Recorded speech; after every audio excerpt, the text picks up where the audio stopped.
Yun! Gandang hapon mga ka-TV friend! Yun, nakikita nyo yung dalawang plastic na yan, yun.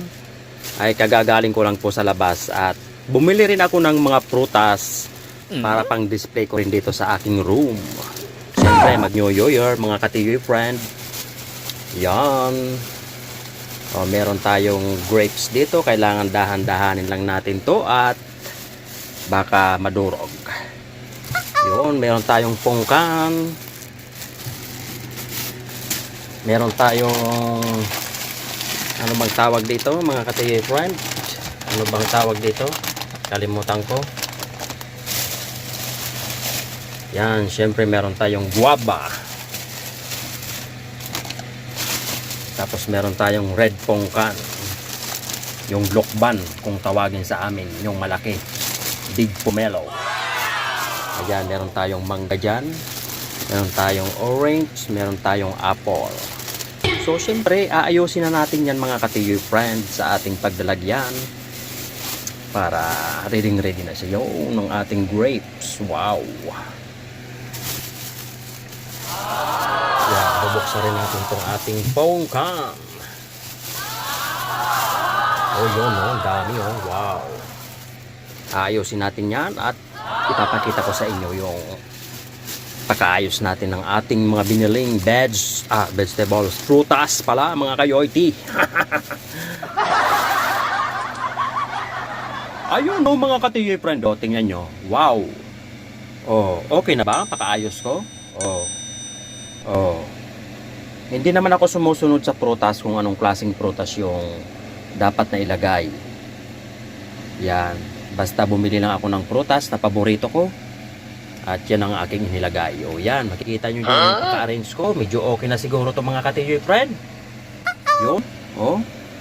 Dito ko lang yan ilalagay sa aking room. Yan. At syempre, itong mga tira-tira, pwede ko yung kainin na mamaya or bukas. So syempre ito, dahil sa aantayin natin yung New Year, saka natin yung kakainin. Siguro ko mga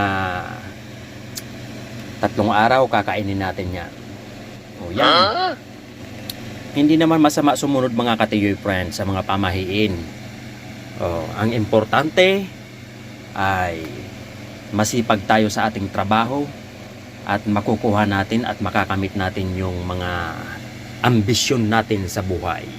Kung ano yung mga pinupunterya nating kailangan natin na ma-achieve.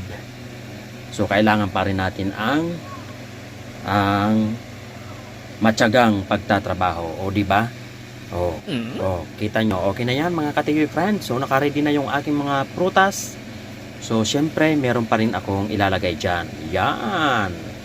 Yan ang red envelope. Yun, ilalagay ko lang yan dito mga ka-TV sa ibabaw. Yan. Di ba? At least kahit papano meron tayong prutas sa ating bahay. Siya mga ka-TV friend. Bye-bye. Happy New Year po sa inyong lahat. At ingat-ingat po tayo. At bawal magpaputok. Lalo na kung sa loob. Sa loob ng bahay. Ano bang iniisip nyo mga ka-TV friend? Sa loob ng bahay. Ay, na kayo naman. Siya. Sige. Sige mga ka-TV friend, bye-bye. Ingat-ingat po tayo.